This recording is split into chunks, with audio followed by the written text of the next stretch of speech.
Wow. You've been here. Wow. Well, thank you, Minnesota. Thank you, thank you, thank you.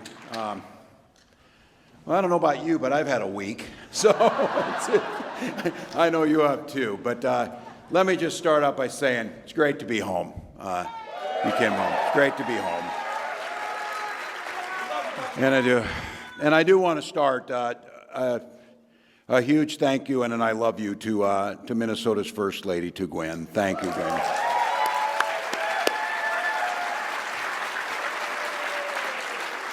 And to our amazing kids, Hope and Gus. They are everything to us, so thank you.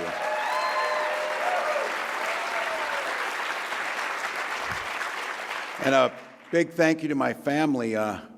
My mom is here, who I want to say thank you to, Darlene. So,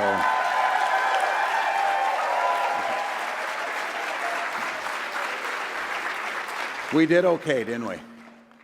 We did okay. She did a great job.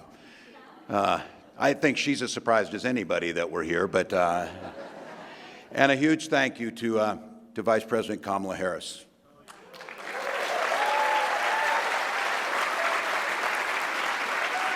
First, for the faith that she placed in me, but more importantly, for the powerful and joyful campaign that she ran.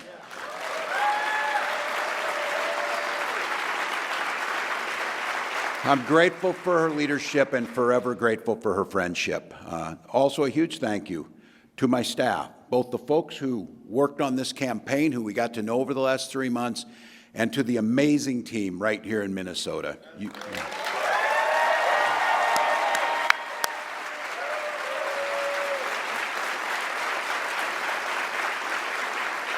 We showed the country these guys are the best in the business, and I'm proud to be your teammate in this. Thank you all. And to all of you, I want to thank every single person who stood with us in this fight, whether it was volunteers, donors, voters, or what I see in here, lifelong friends. It's an honor of a lifetime to have your support, and I'll never forget everything that you did to stand up for the values that we share together. So thank you to each and every one of you.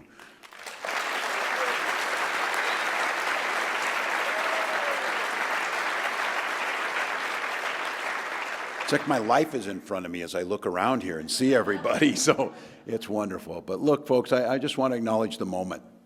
It's hard. It's hard to lose.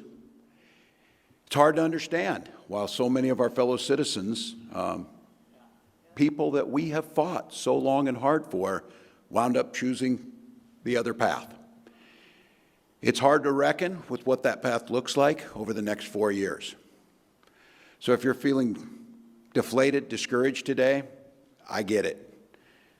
Take some time, take care of yourselves, take care of your loved ones, take care of your community. There's a million ways to make a positive difference, and get back in this fight when you're ready. And know that whenever you're ready to get back in that fight, I'll be standing right here ready to fight the fight with you.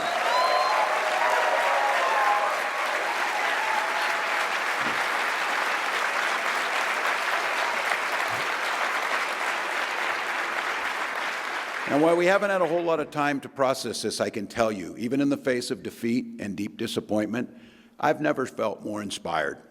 I've never felt more motivated.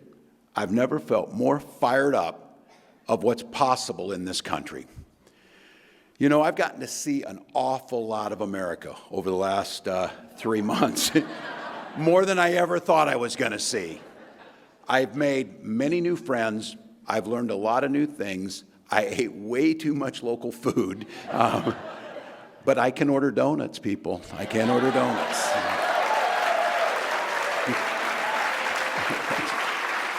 But I have to be honest with you, what struck me everywhere I went, without exception, people really wanted the same basic things out of an American life. And I want to be clear, when I say basic things, I mean things like meaningful work, safe neighborhoods, good schools, affordable quality health care. But I also mean something more. it became clear to me people want security. And I mean that broadly. They want to feel like their life is built on a solid foundation that won't collapse under them if the wind blows the wrong way or something happens. People want an opportunity where they feel like they can get ahead, not just settling to get by. And they really are concerned about giving their kids a chance to get ahead. And I think most of all, and you saw it in a very deep way, people want freedom to live their lives the way they want to live them. It's not the way maybe their neighbors wouldn't want to live them the same way, but the freedom is supposed to be everybody's birthright, not because of how much money you had or where your family came from, no matter who you loved or how you prayed or what you think about the issues of the day are. And everywhere I've gone, I've had the opportunity to tell people how things work here in Minnesota.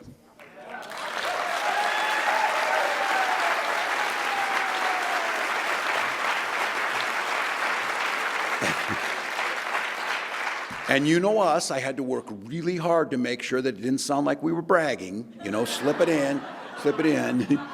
But the truth is, the way we do things here sounded pretty damn good to Americans across this country.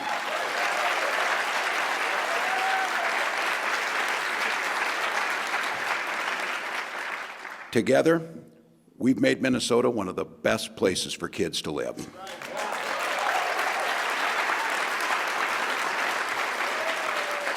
And we did it with a broad agenda. We did it by cutting taxes, but for working people and small businesses.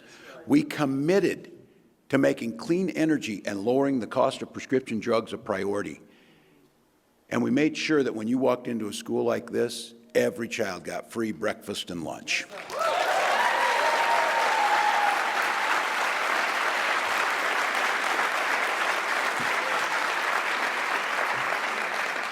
We made college free for lower-income students and paid family and medical leave for everyone across the state.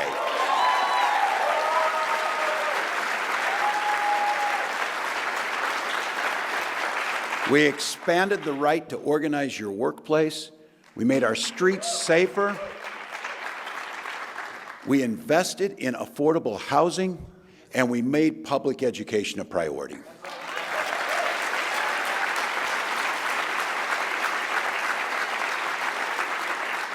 And we also did it by standing up for our shared values and rejecting hatred and bigotry.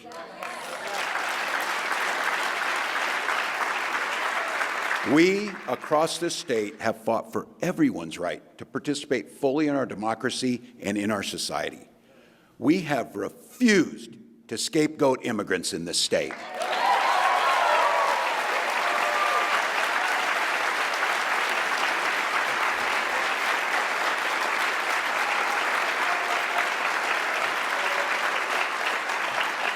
And we were the first to establish an ironclad right to reproductive freedom.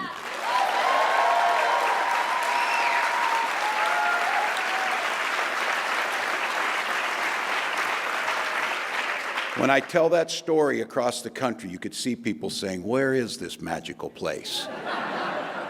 And then someone would have to say, "But it gets cold." Yeah. But you know what? The way we did it was actually simple. Not easy. Those are two different things. Not easy, but simple and straightforward. We worked for it. We fought for it. We organized for it.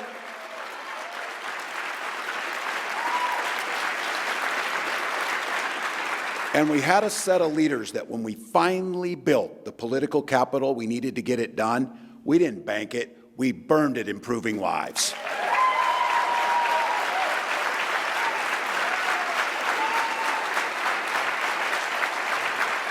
And I can tell you what I've learned over the last 3 months is an awful lot of Americans are game for exactly that. Exactly that.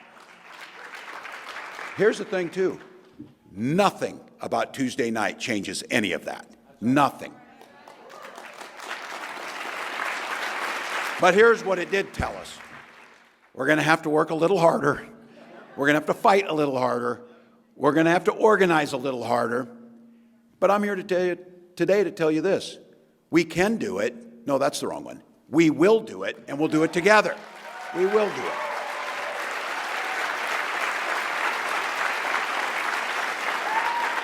So for now, I just want to say thank you, Minnesota, for giving me such an incredible story to tell to our fellow Americans in the other states.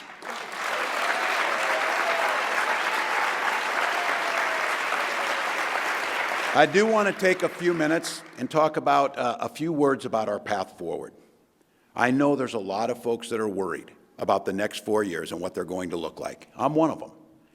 The agenda we heard from the other side in this campaign was very different from the one we know is right for our state and our country. We've already seen the damage a president can cause when he's in it for himself, not the American people. Look, we know what's coming down the pike. We know it because they told us. And we're going to have to be ready to defend the progress that we've made here in Minnesota. The other side spent a lot of time campaigning and talking about and promising that they would leave things up to the states. Well, I'm willing to take them at their word for that.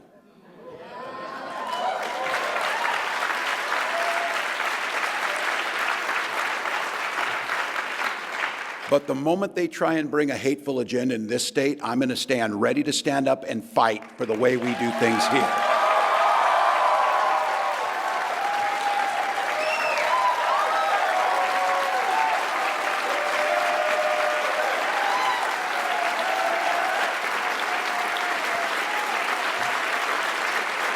Look, Minnesota always has and always will be there to provide shelter from the storm. As long as I'm governor of Minnesota, we will protect a woman's right to make her own health care decisions.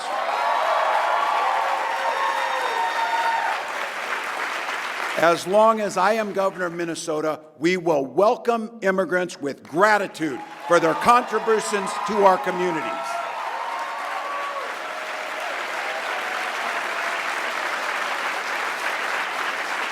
As long as I'm governor of Minnesota, we will stand with the rest of the world in fighting climate change and developing new clean energy solutions.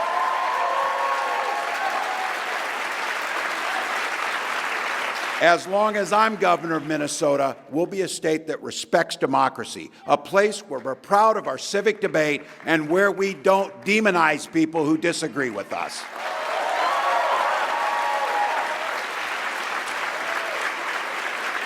As long as I'm governor of Minnesota, we will defend our kids' freedoms to go to school without worrying about being shot dead in their classrooms.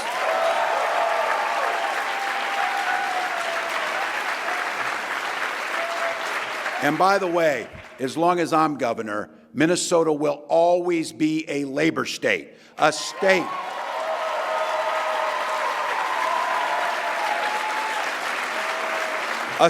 that stands with working people no matter who they voted for.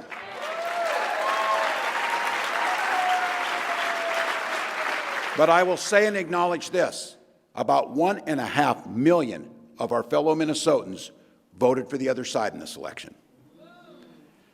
And while there might not be a place in our state for the most extreme elements of that agenda, there should be a place in our politics for everyone to be heard.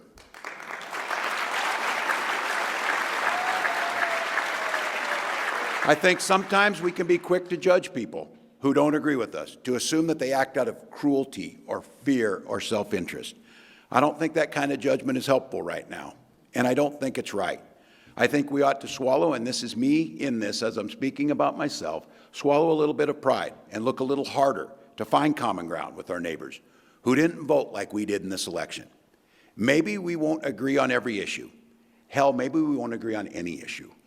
But maybe when the campaign signs come down, we all get a little break from the rhetoric and the TV ads and the fundraising texts, and I'm sorry about those. Maybe when we get a little break from this campaign that we're in, we'll be able to look at each other and see not enemies but neighbors. And maybe we'll be able to sit down over coffee or a Diet Mountain Dew and just talk. Talk about our kids. Talk about the lives we want to build for them. Talk about the things that really matter, how we treat each other, how we look out for each other, and how we support each other in difficult times. For my part, I'm going to try even harder to do that as governor. Nobody, not the DFLers, not Republicans, nobody has a monopoly on good intentions or good ideas. And now that this election is behind us, I'm going to try even harder to keep an open mind, open heart, and really listen to folks who don't support me or my policies, to work with everyone in the legislature to seek compromise and common ground. Because that's how we come back together after such a long time spent fighting each other. That's how we heal the rips in the fabric of our civic society, and that's how we move forward as one Minnesota.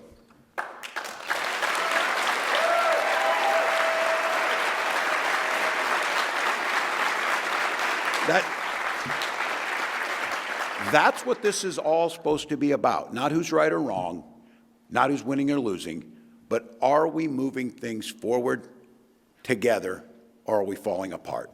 I still believe with all my heart, America can be a place where no child is left hungry, no community is left behind, and no one gets told they don't belong. That's right.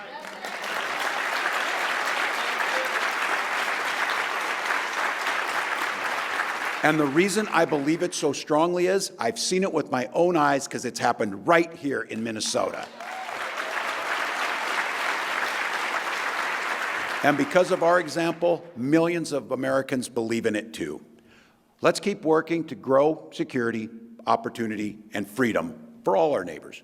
Let's keep fighting for the things we believe in with compassion, with dedication, and with joy. And let's keep making Minnesota an example for the rest of this great nation. I love this country. I love this state. I love this job. And I'm not done fighting for Minnesota, not by a long shot. So thank you, Minnesota. Thank you. Let's get it done.